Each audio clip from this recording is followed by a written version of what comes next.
Hey, I'm going to call the meeting to order. Delete the little thing on my screen here. There's a couple of members online, many of us in the room.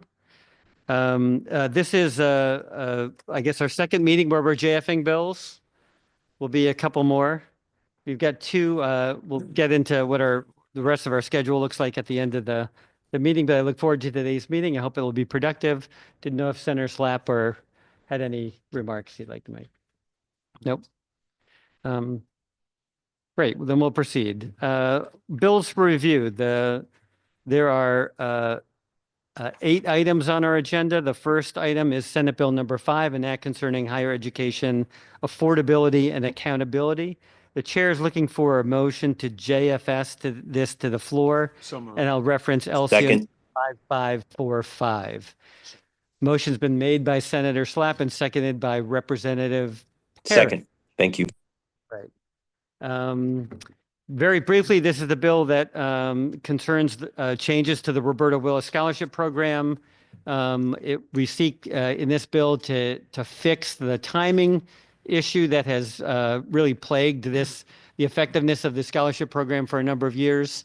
We will also update the references that are made from old references to the indexes that were used by the federal government to define need to the new index of student aid index metric, and then also expand eligibility for the program to students who currently qualify but are shut out of the program. Are there additional questions or comments? Senator Slapp. Thank you, Representative. Yes, I want to add that right now the status quo in Connecticut is that 2/3 of students all across the state who are eligible for the Roberta Willis Scholarship Program, and these are students from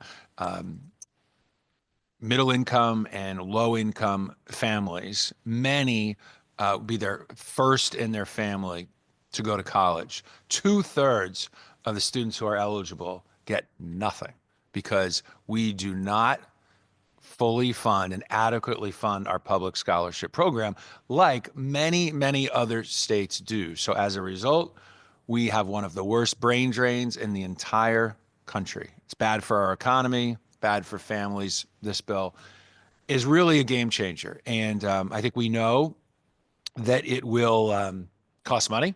And there will be, after were we to pass this today, there'll be a fiscal note on it, and it'll be something that, we'll have to negotiate, right, and see what we can do to afford this. But I think, it's an important statement from this committee, I hope that we'll be able to make, that says that this is really important stuff. It's important for higher education in the state of Connecticut. It's important for our economy and for families and keeping our children and our students here. So I hope we can support it, and I'll end it there. Thank you, Representative. Are there any questions, additional questions? Representative Branco. Thank you, Mr. Chair. And, hearing a lot of the discussion and testimony on this bill, particularly around Roberta Willis, it's pretty evident the importance of this. And one of the biggest complaints was the timing in which our institutions are receiving this money or notice of how much money they're going to get. And it's impacting their financial aid packages from there moving forward, not knowing soon enough. So I think we're attempting to solve that problem in this bill by giving plenty of advance notice. We understand that in order to do that, we are going to have to make a bit of an investment and basically fund the program double in 1 year so we can get a year ahead of it so that we can then have the money in place to be able to notify schools. So we understand this is going to be an investment, but I think we also understand the importance from hearing from our constituents that this is what needs to be done. So there's going to be a fiscal note, so we'll see this going forward, but I think it is important today to show that it should be our priority from this committee, and I would offer to begin a consent calendar, make a motion to start a consent calendar and add this bill to it. We'll hold that thought just for a moment, just to allow other people to make remarks. Representative Ackert. Thank you. Thank you, Mr. Chair. And I do align my comments with the two speakers already on this. When we heard the numbers of how little each of our students in Connecticut get from financial aid from the state, I was embarrassed, to be honest with you. And so support this. My was more of, if we could, Mr. Chair, we're going to ask questions on S language because we just got it. And so it's hard for us to caucus legislation without having the actual language that's going to be presented in front of us. I know it's a timing issue, but moving forward, when we caucus, if the S language, it's important for us to make sure that we're clear on the legislation before us, rather than not that we don't mind asking you questions, but it might be some additional questions as we move through the calendar today. So, but no, I concur that that would be a yes vote on this piece of legislation and support the putting it on a consent calendar. Thank you. Are there any additional comments? I'll just say one last thing in support of the bill. Not that I sense that we need it since we're headed for a consent calendar, but I think it's important for people to recognize as well that this is an investment directly in students. This is not a subsidy for institutions. It does not go to pay for anything other than the tuition that would otherwise be paid for by a student or their family. And so it's very student-centric program. Some of the money is allocated to institutions, but they don't get to use that for reasons other than a direct scholarship to a student. Much of the money is also awarded in the student merit part, the need merit part of the program, directly to students, so they can know in advance of making their decision about where to go to school, that if they go to a Connecticut institution, they can carry that award to any institution they want and use it to defer their costs. So it's a really great program because it is student-centric. It doesn't try to pick winners and losers. It provides money to where students are already attending and also to encourage them to attend a Connecticut institution and to avoid that brain drain that Senator Slapp was talking about. So I appreciate the support. I see one other hand raised, and that would be Representative Paris, who is joining us remotely. Thank you, Mr. Chair. I appreciate it. And I just want to reiterate many of the things that have already been said.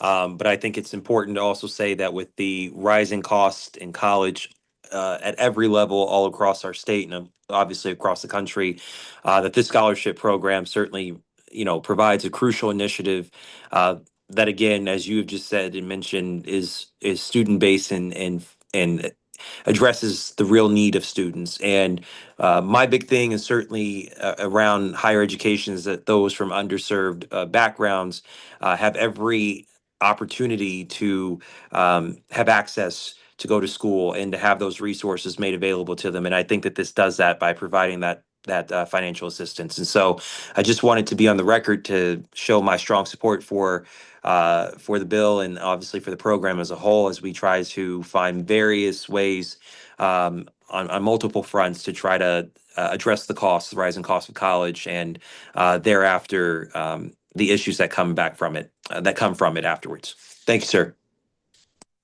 Thank you, Representative Paris, for those comments. Are there any additional questions? Seeing none and without objection. Mr. Chair? I'm sorry, I see you there now. Yeah. Senator Gadkar Wilcox. Great. Thank you so much. I just wanted to add and echo a number of the comments that have already been made and add my support for this bill as well, my strong support for this bill.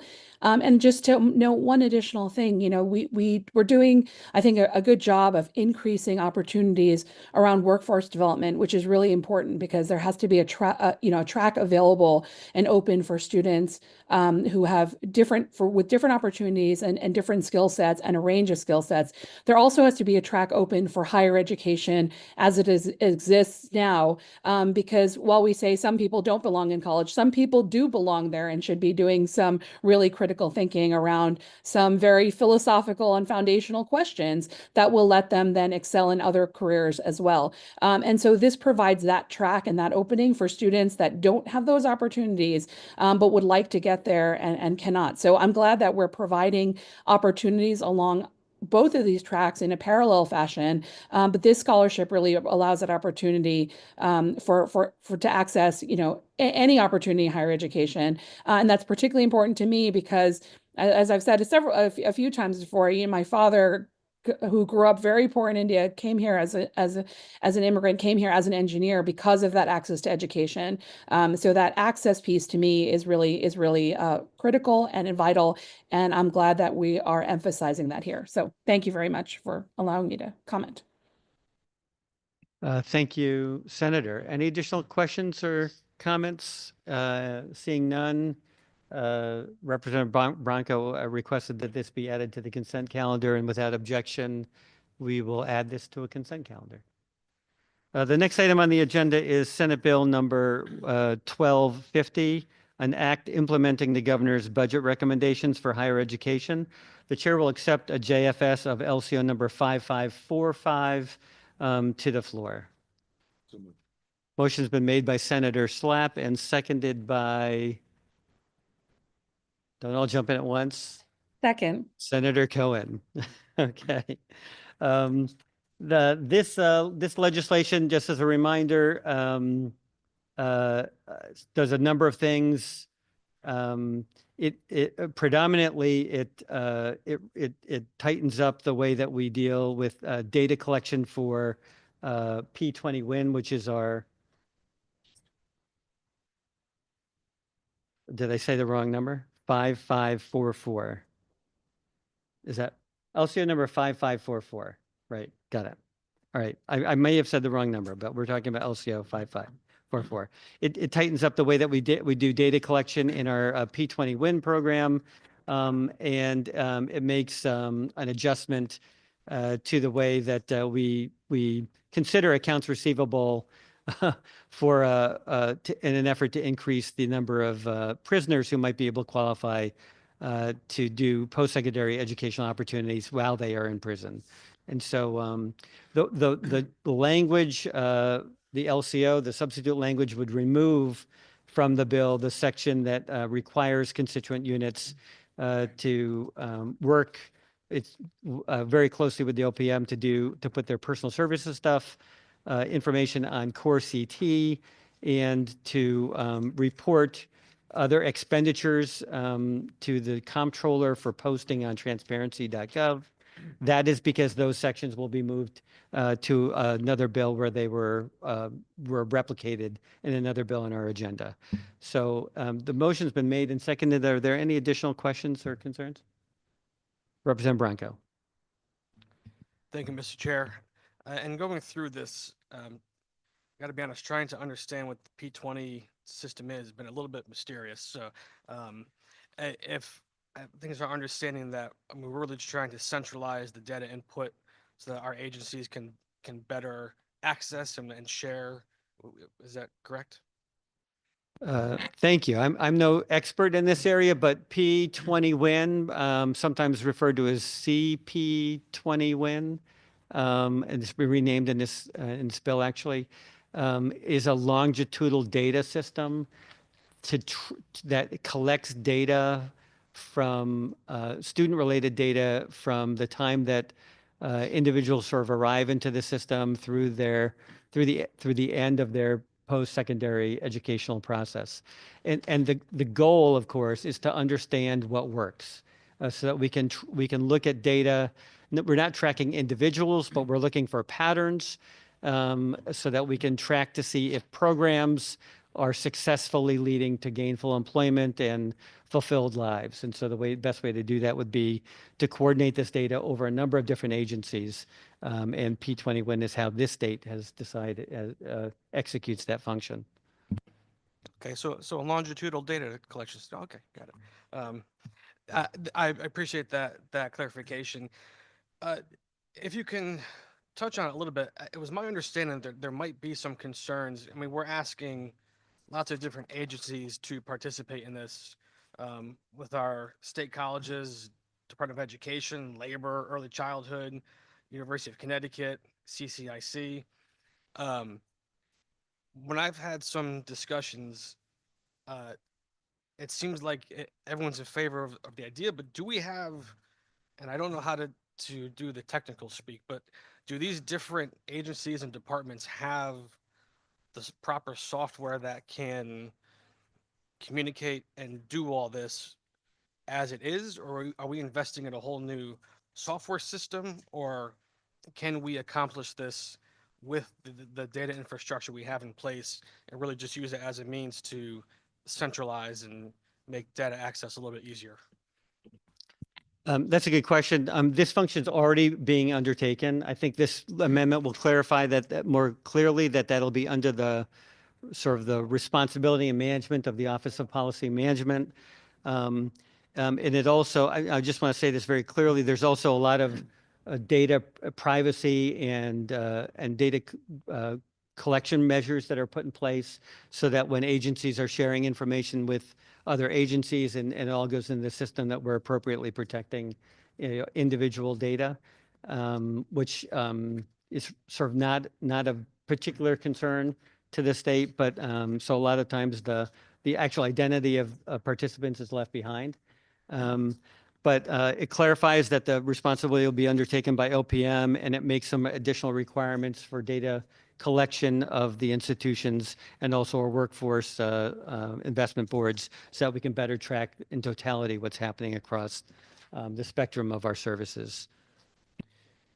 Thank you for that. I appreciate the answer, and I think you kind of read my mind a little bit. I was going to express if we're running afoul of any FERPA concerns, but it seems like that's being addressed or thought of, and we're not. And I just really want to make sure that in doing this, we're making sure that our different agencies have the ability to have all their data communicate in one succinct manner. We're not trying to, we're all speaking on the same platform. And again, I apologize. I don't know how to put it in technical speak, but just want to make sure that we are not creating more of a problem by trying to solve a problem. Thank you. Thank you for those comments. Any additional questions? Seeing none? Do you have questions or? Okay, so then we will we'll proceed to a roll call vote on Senate Bill number 1250. We're JFSing LCO 5545 to the floor. So what did you want to say? What am I saying? Do I keep saying that wrong? 5544. Okay. Okay, I guess the item before was 5545. 5544, LCO 5544. Got it. The clerk can call the roll. This is a roll call vote for SB 1250 LC 5544. The action is JFS to the floor. Senator Slapp. Rep. Haddad. Senator Martin. Rep. Bronco. Senator Gadkar Wilcox. Yes. Rep. Rochelle. Rep. Ackert. Rep. Case. Senator Cohen. Yes. Rep. Collins Maine. Yes. Rep. DeFranzo. Yes. Rep. Farrar. Yes. Senator Flexer. Rep. Fortier. Yes. Senator Maroney. Rep. Paris. Yes. Rep. Sweet. Yes. Rep. Weir. Yes. Okay, we're going to hold votes open today until, I'm looking at our clerk to see when she hopes to get home for dinner. I'm going to say 5:30. Does that work? We'll hold votes open until 5:30. Next item on the agenda, item number 3, Senate Bill 1260, an act expanding manufacturing workforce training opportunities for women. The chair is looking for a motion to JF this item to the floor. So moved. Second. Senator Gadkar Wilcox makes the motion, and it's seconded by Senator Slapp. This bill is exactly as we heard at the public hearing. It's a JF motion. If there are any questions, we can entertain those now. Who? Representative Weir. Thank you, Mr. Chair. And I know during our concept meeting, I voted yes, certainly on the concept because as a father of 3 daughters, I think I shared, I offered them any opportunity to go into the building trades. And of course, none of them have taken me up on it yet. So I'm holding out hopes that my junior in high school will take me up on the opportunity to join the trades, manufacturing, to get this much needed career. What I do have, and I don't want to spend a ton of time, but I do have some concerns over, we listened to the Office of Workforce Development come and talk to us, Kelly Valeries, and that many of the things that this bill proposes to do, that she stated that they were already doing them. And I'm concerned that we're creating reporting requirements that are burdensome. Our state agencies, I sit on the Labor Committee, and we have job postings that are left open. Our state employees we're hearing that they're taxed and overburdened, and I'm concerned that in this we're going to create more burdens for them for something that's already being done. Even though I agree with certainly with the concept of having more women introduced to these concepts and aware, I just would like to see this created in a manner that focuses more on education and awareness. More so than through mandates. So I'll be a no today, but I wholeheartedly agree with the concept, and I thank the good senator for bringing this forward. Thank you, Mr. Chair. Thank you. I see Senator Gadkar Wilcox has her hand up.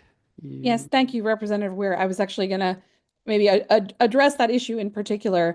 In fact, your objections are what I was thinking about as we put this together. The bill is intended to be fairly narrow. So hopefully it's not adding a large fiscal note or mandates that are either already sort of in process, but not targeted to manufacturing, which means it won't be burdensome. So really what the bill is requiring that's new is the awareness piece that you mentioned, because that's the piece I think, and as I said, there should be these 2 tracks, one to higher education, one for workforce development. And while in some industries, like in nursing, there does seem to be a good, sort of either awareness or demographic match. In other, areas like manufacturing, that piece isn't there. So what this bill addresses is making sure that each woman that has already applied, so there's no new mandates on who can apply or creating any new positions or any quotas or anything like that, for anyone who's applied, to let them know that there are counseling services, again, already included, but specifically around manufacturing. And I did have a conversation with OWS, and it seems like they do have data, for example, on women who have taken advantage of the Career Accelerator program, and then some data on, how many careers have sort of been boosted by that, but there's not the same kind of data around manufacturing. So is that because there's a lack of awareness? So what this bill is actually attempting to do is to create that opportunity for women who've already applied, so they're already part of the process, to know that there are these, again, opportunities that are already available. So hopefully that means it's a very reduced fiscal note, but that they should know that those opportunities are available for them to then be able to take on, particularly the Career Accelerator, because I understand that there are other pieces like the Career Connect where the program may be phased out, but this is really for anybody who's already applied and is in the pipeline to have some awareness for I think the most critical piece is the Career Accelerator, and to see if that can then enhance those careers, to not only for women to be in manufacturing, but to understand that they can use that accelerator piece to then rise in the ranks in their career itself. So hopefully that addresses some of your questions, but again, the bill is intended to be narrow in that sense, and then just really focusing on bringing awareness for women who are already in the pipeline to understand that there's more opportunities for them in manufacturing, and hopefully that also creates an incentive for opening up that lane. There any additional questions or comments? Representative Weir. Thank you, Senator, for that. I will listen to the discussion. I wish we had a chance to talk prior to this, and this time of year, we're all running crazy. So I appreciate your explanation. I'll continue to listen, and thank you very much. Representative Ackert. Called you Senator. Sorry about that. Thank you, Mr. Chair. And to the proponent of the bill, could I ask the Senator? Proceed. If Senator Representative Ackert here, I always appreciate the bills you put on workforce development. I know you put one on construction workers too. So I've been keeping an eye on them. So, but to that point, can I get further discussion as to what the Kelly Marie Valeries had mentioned, if you got to speak with her? And because when I brought a bill on workforce development, she said we can do that without legislation. Did you have that conversation with her at all? Because she can just do it. I didn't. I did have a conversation with OWS. She wasn't available, unfortunately, for that day, but I will follow up with her again. Part of this was the point is they can do it, but this is then asking that there be sort of special attention for manufacturing. That's what I'm hoping will reduce the fiscal note, because it's not asking for, I mean, the thing that it may be asking for is in part is at least some additional data on women who've then used the Career Accelerator in manufacturing, because in speaking with OWS, I understand that there is already information around nursing, for example. So, can we have the same sort of, again, tracking and incentive, or just, and again, awareness, really, like an understanding that there are counseling pieces available to help with financial assistance for women to know that these pieces are available, which would hopefully help enhance that pipeline. So the legislation is to just hone in on manufacturing and women in manufacturing in particular, because there's a gap there, in the similar way that they're already focusing on, women in nursing. And so that's really, it's really narrowly tailored to kind of address that need of really, as Representative Weir said, the education piece for things that are already available, but can we make sure we're prioritizing women in manufacturing? So it's really just to say, can we prioritize women in manufacturing? And that's why hopefully it will keep the fiscal note reduced. Thank you, Senator, and I appreciate that. Yeah, since I'm in this building, we've done so much for manufacturing, from tax credits to the manufacturing pipeline. I'm sorry that we missed this piece, I guess, in that making a focus on women. So I will support this out of committee, but I will, when I get a chance and an opportunity to talk with Dr. Valeries, I will encourage her to, they can implement this without legislation, and they have a lot of dollars, by the way, Senator. So we don't need dollars for this. But thank you for your commitment to the workforce, and thank you, Mr. Chair. Thank you, Representative Ackert. Representative Branco. Thank you, Mr. Chair.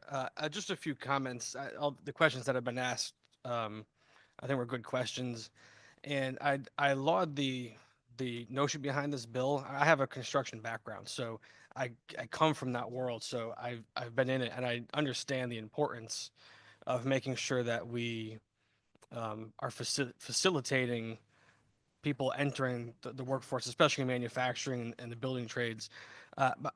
So I appreciate the idea and the concept of what we're trying to accomplish. My concern is just with the legislation, as my good colleague just acknowledged.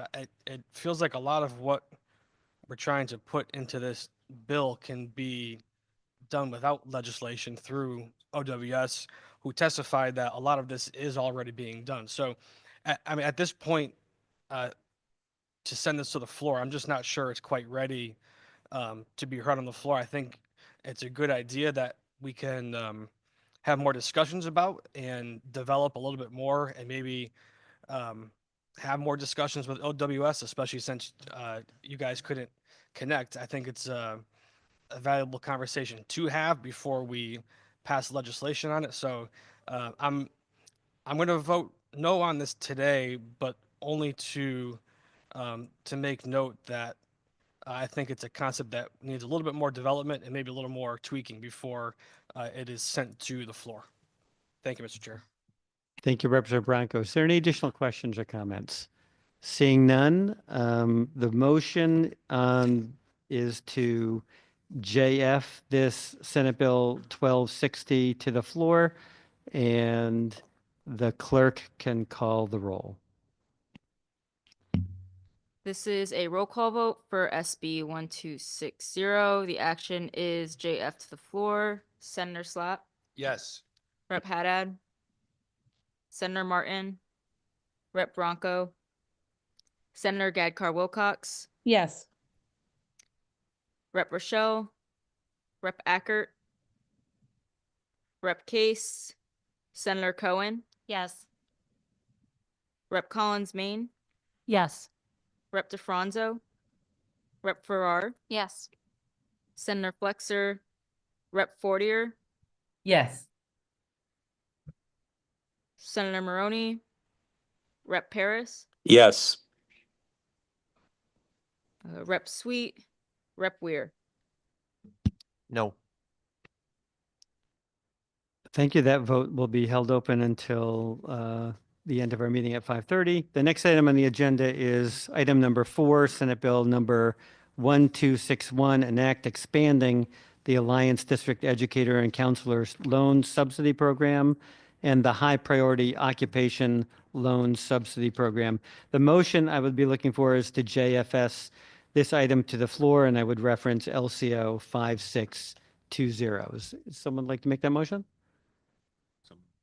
Moved by Senator Slapp and seconded by Representative Ackert. Just by brief way of explanation, the bill is the same as we heard in at the public hearing. It makes the program that's been established at Chesla will be expanded somewhat to attract more attention and more participants. The funding is already pre-existing serves a little bit underutilized. So we'll give a little bit more discretion to expand the pool of people who can apply for the program. Among those changes in the amendment is to include employees of our CTEC or VOTEC schools that also work in Alliance School District communities. And additionally, there is a small technical change requested by Chesla to clarify exactly how the bond ratings need to be met as they issue bonds to fund their special capital reserve fund. So if are there any additional questions regarding this? Representative Ackert. Thank you, Mr. Chair, and I appreciate the addition through the S language with I believe that was S language for that, adding the CTEX on there. Do we know which ones, which schools that would include? Is just the ones in the Alliance districts? I it all don't of them? have a list, Representative Ackert. I suspect that a lot of those VOTEC schools sort of overlap in Alliance school districts. I know, for example, the one in Wyndham would qualify, which is near and dear to both your and my hearts as a neighboring community, but I don't know how many others would. I suspect many of them do, but I don't know. I have the list. Well, I thank you for that answer, and I do appreciate the one in Wyndham and the work that they do there. So, and all the tech schools, but I'm a solid yes on this one. Maybe we put this one on consent, Mr. Ranking Member. Yes, Mr. Chair. I was surprised to hear in testimony that this program is underutilized. So expanding it seems to make sense, and it didn't make sense why the VOTECs in these Alliance regions wouldn't qualify. So I'm glad we're making that accommodation, and hopefully that's what we'll need to make sure the program is taken advantage of by our teachers. So I would offer to put this on consent. Thank you. If there are any additional questions or comments, seeing none, then without objection, we will add this item number 4 to the consent calendar. Next item on the agenda is item number 5, House Bill number 6075, an act concerning instructors for an airframe and power plant certificate program. The chair would accept a motion to JF this item to the floor. So It's made by Senator Slapp and seconded by Representative Weir. This idea came to us from Representative Weir, and since it's a JF, it's exactly as presented at the public hearing. Are there any questions or comments? Seeing none. Oh, this end, Representative Farrar. Thank you, Mr. Chair. Thank you. I know we had a couple of questions, I think, amongst the committee members when this was raised as a concept. And I was just hoping to ask the proponent of the bill a couple of questions, if through you, Mr. Chair. Yeah, please proceed. Awesome. Thank you so much. Representative Weir, I think one of the questions we might have had as a committee and was hoping you could provide clarification on was if this bill was in line with current procedures that the Connecticut Technical Education and Career System might take in regards to certifications of teachers or not. I don't remember that being one of the questions. Maybe I missed that. The question I got that I recall was what my homework was to find out who's the governing body for the, and that was the FAA, which I sent back to the chairperson. But I don't recall that question. Maybe I'm misunderstanding. I think there what was you're questions asking. just around if this went a different route to certification than typically. I think that was potentially one of the questions that was raised prior. And so was kind of curious if that is the case just as put forward in this bill. Is that accurate? Representative Weir. Yeah, I don't recall that question, but I don't believe it, I spoke with the principal of the school and, he was going to submit testimony. So he didn't indicate that there was anything out of line in terms of procedure or policy in terms of how they go about that. But I don't recall that question, so I didn't chase that down. So I apologize. Representative Farrar. Thank you. So Representative Weir, just to clarify, you did hear follow-up from the FAA though specifically about? I researched and confirmed that with the principal that is the governing body. But I did the research on who, it's available online. I went to their website to confirm that when somebody completes the testing, when they complete the schooling for this program, then they're eligible to test. And that test is performed and the certificate is offered by the Federal Aviation Administration.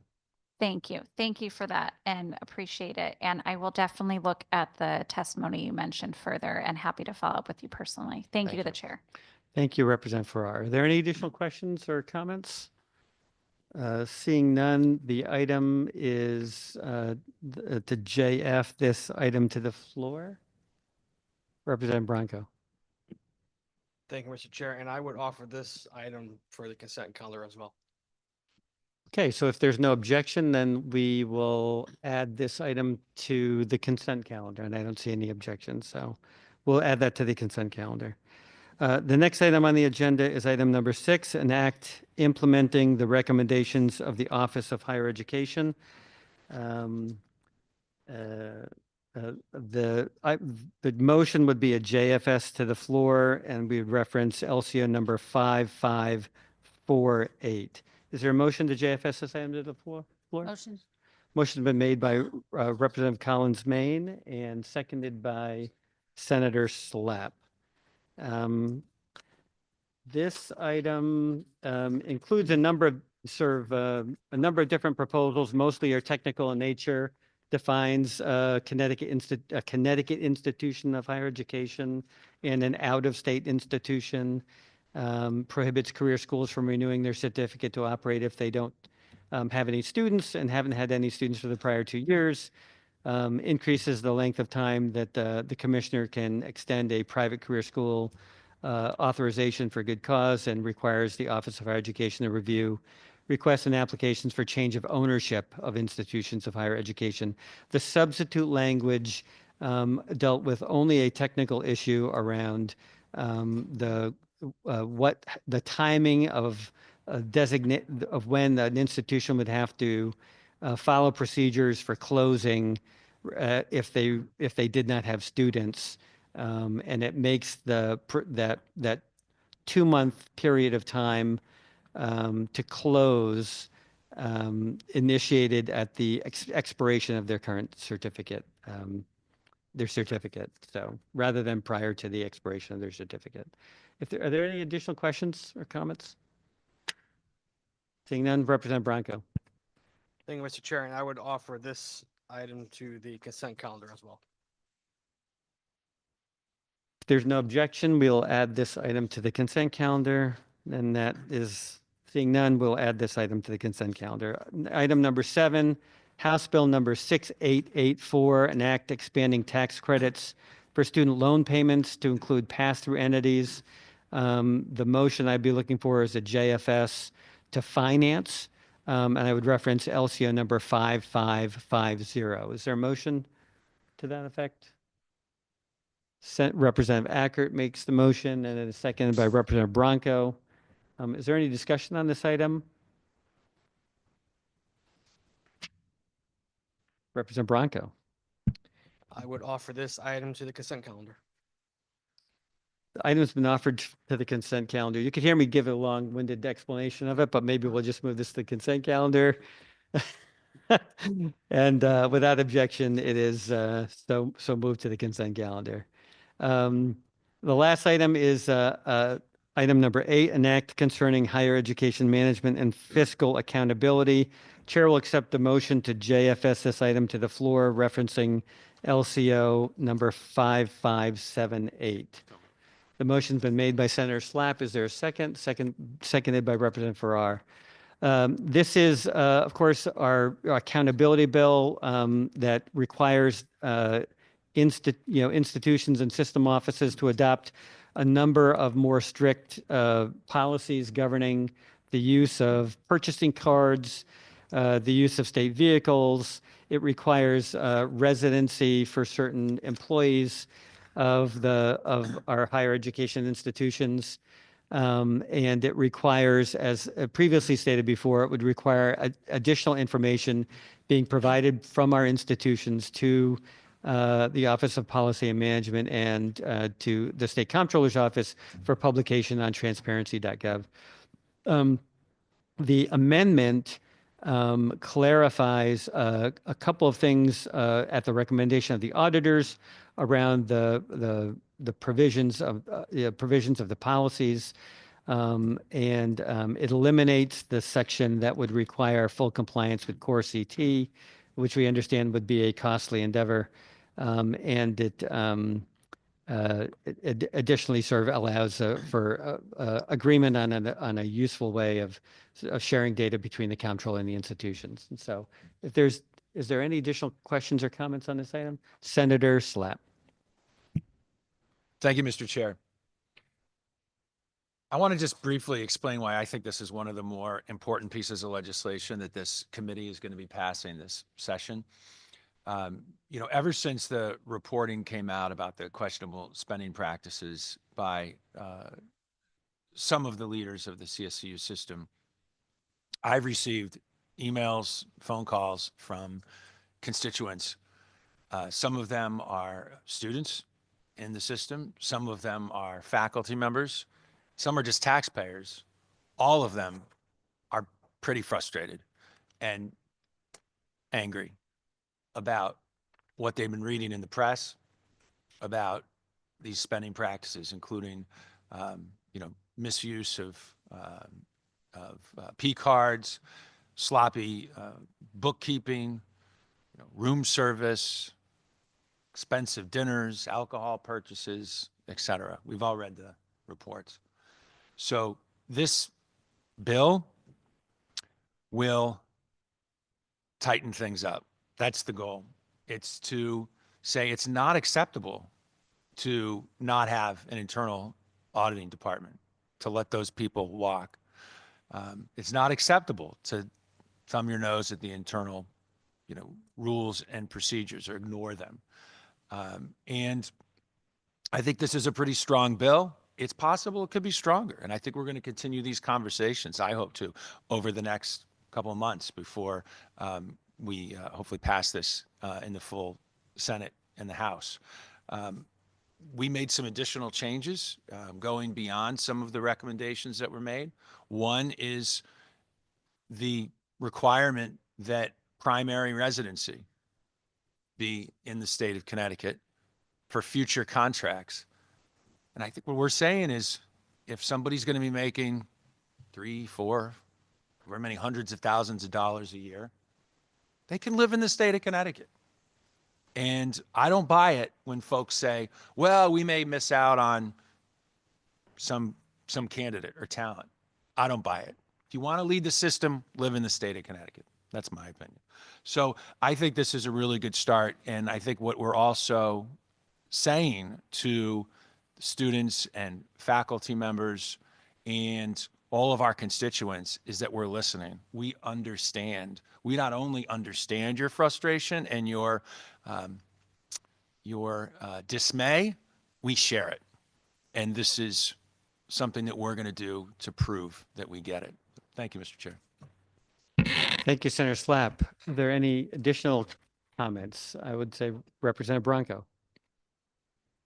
Thank you, Mr. Chair. And I would echo the comments of the good co-chair, and was well summarized. You know, this is the type of legislation I wish we didn't have to pass, you know, but unfortunately, you know, due to recent events, it's something that we are having to do. And I think the bill does go to a good length to make sure that we're bringing transparency and accountability to the system, because I hope we're never going to be in a position again of seeing some of the abuse that we've seen in the system. So I think we're making a strong statement here.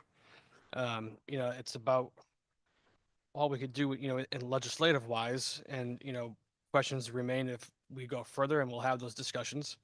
But I think this is a good start. I think it sends a message, and I think we're showing that we're expecting more respect from the taxpayers' money from some of our leaders in our institutions. So I do support this, and I think there will be more discussion, but I do offer this item for the consent calendar.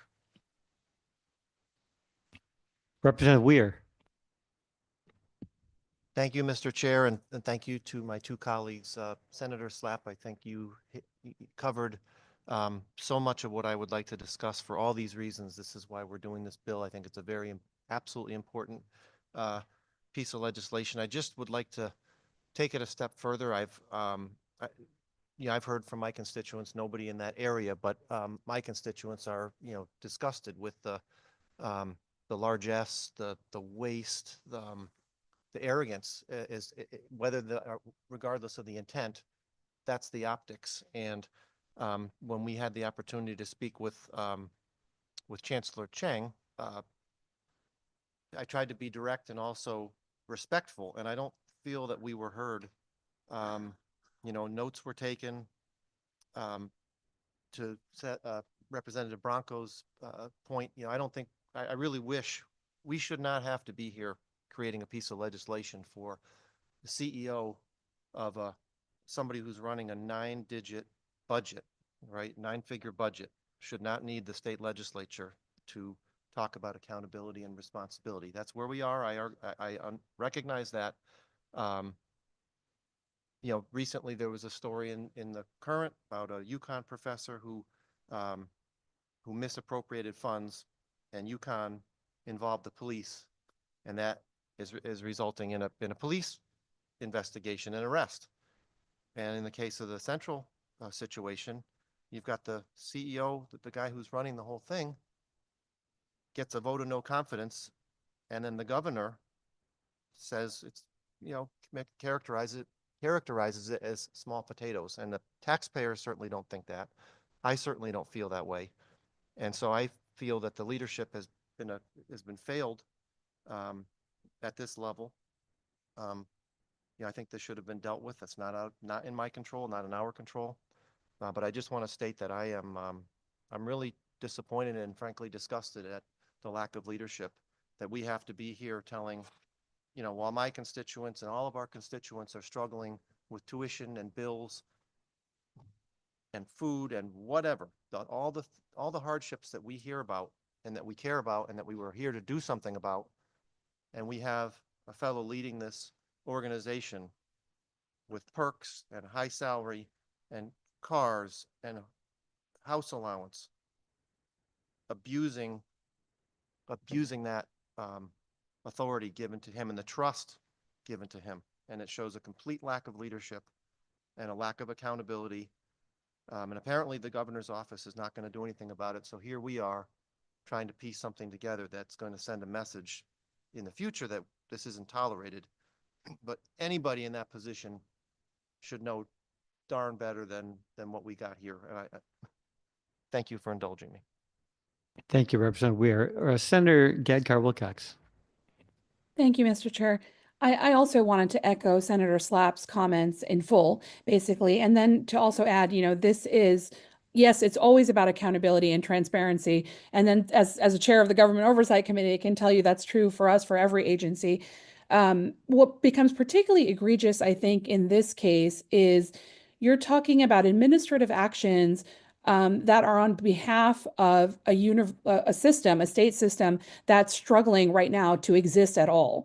And faculty members have been told year after year to do more with less, with resources being cut back. And so when this kind of misuse of funding or just funding that seems extravagant is happening in this context, it becomes particularly problematic. It also becomes problematic because it distracts us from what the real struggle that's happening when we're talking about $150 million deficit that is now what everyone is talking about is where exactly has funding been mismanaged. And I know that at the college level and at the program level, these funds have been used not only appropriately, but to the extent possible. I mean, faculty members have found resources, to run programs on very little. And so I just want to commend all the faculty members and our state universities are really these are the opportunities that provide the pipeline for students, many of whom are now in the legislature advocating for their own communities to become catalysts and leaders. And for some, providing that very first opportunity, perhaps through the scholarships that we're also offering that they might not have had. And so that's the real story here, and we can't distract from that. So particularly in an administrative position, you have a fiduciary duty to those students, and we have to be good stewards of those state dollars. So I want to make sure that we're holding the line on accountability and transparency, but separating that out from all of the really good work that's being done every day on the limited dollars that are available at all the state universities and the community college, the number of extraordinary leaders that are being produced there, and the number of faculty members that are going out of their way every day and spending every moment of their time away from their family, resources probably coming out of their own pockets to support those students. So we need to do more to support our state universities and our community colleges because they're producing leaders. And I see my good colleague, Representative Paris, has his hand up, but like Representative Paris, who then go on to represent communities, their own communities. Thank you. Thank you, Senator Gadkar Wilcox. Representative Paris. Mr. Chair, I join and echo the sentiments shared by our colleagues on both sides of the aisle. Certainly, much to what Senator Gadkar Wilcox had just mentioned, being a product of this system and knowing the power of this system, sir, and what a rightful investment and pathway with resources into our system, therefore into our state institutions, therefore to our faculty and staff and students, and what that can do for our state and the economic the economic stimulant that this system is for our state. I hope that this bill, and I hope that the steps we're taking today, serves as a warning sign to anyone in the future who tries to mismanage or hurt our system in any way knowingly. And I hope that this will correct a wrong for us moving forward, seeming that we need to do better throughout our state in terms of processing our systems, processing how we handle P cards, moving away from antiquated systems and practices, but above all else, ensuring that we are putting our students, faculty, and staff first every step of the way. I think that we should be focus completely on making sure that there's more money in all of our CSUs and not money in the pockets of those trying to fix, excuse me, and correct the wrongs of money that's been spent from our pockets and not from the pockets of those who are actually trying to see this the system thrive. And so I stand in support of this. I do hope, once again, and I say this, that this is a warning for others, that we will not tolerate this in any way whatsoever, because our students deserve better, their families deserve better, our staff and faculty deserve better, and quite frankly, the vibrancy of our state depends on us doing better right here, right now. So I thank you for the opportunity to share those comments and look forward to supporting this. Thank you. Thank you, Representative Paris. Are there any additional comments?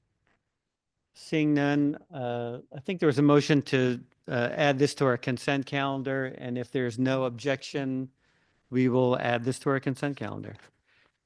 That concludes the items of action today. I would make just a couple of additional announcements. We will have 2 hearings in this committee next week. We'll do a hearing on Tuesday, March 4th at 12 p.m. and Friday, March 7th at 11 a.m. Members should additionally be aware that they should be holding open Tuesday and Thursday of the following week. That's March 11th and March 13th for possible meeting dates. And if needed, we may additionally, you might want to hold March 18th. We anticipate that we'll be able to finish our work by the 13th, but we don't know if that will happen. So those are 5 dates that you should be holding open for work here in our committee, and I appreciate the work that we've been able to accomplish today and to this point. If there's my co-chair doesn't have any additional remarks, then we will recess this meeting. We have to vote on the consent. Thank you. We should vote on the consent calendar. That sounds like an excellent idea. The clerk can call the roll on the consent calendar. This is a roll call vote for consent calendar on items 1, 4, 5, 6, 7, and 8. Senator Slapp, Yes. Rep. Haddad, Senator Martin, Rep. Bronco, Senator Gadkar Wilcox, Yes. Rep. Rochelle, Rep. Ackert, Rep. Case, Senator Cohen, Yes. Rep. Collins Maine, Yes. Rep. DeFranzo, Rep. Farrar, Yes. Senator Flexer, Rep. Fortier, Yes.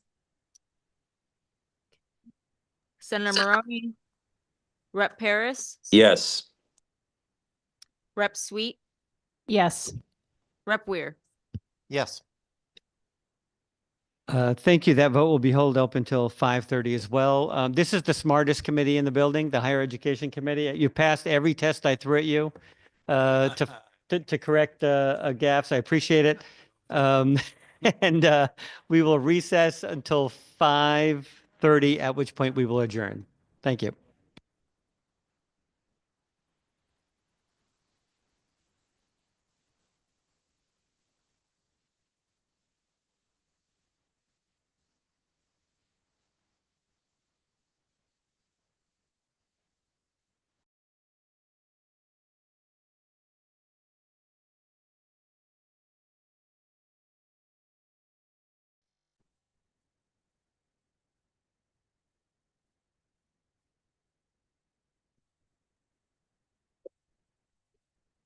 And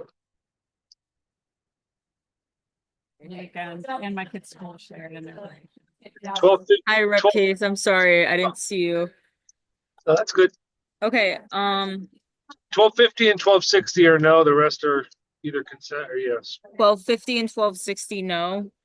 Yeah. Okay. And the rest is yes? Yeah, or consent, Okay. whatever it was. It was a consent calendar, yep. Okay, you good? All right, let me double check. Was that the only two we voted on? 1250, 1260? The rest was a consent calendar. Okay, yes, that's it. All right, thank Thank you. you. Bye. Take care. Bye.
Hi, Senator.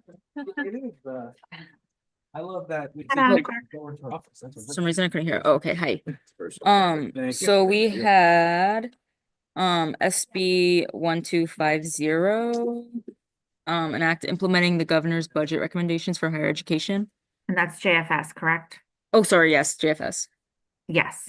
Okay, yeah. And then we had SB 1260, an act expanding manufacturing workforce training opportunities for women, and that was JF. Yep. Yes. Okay. And then the rest were on a consent calendar. Okay. Do you want me to read them or anything? Nope. I looked at them all. I would like to vote yes on the consent. Perfect. calendar. Okay. All right. Thank you so much. Thank you. Have a good night. You too. Bye. Bye-bye.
Oh, shoot.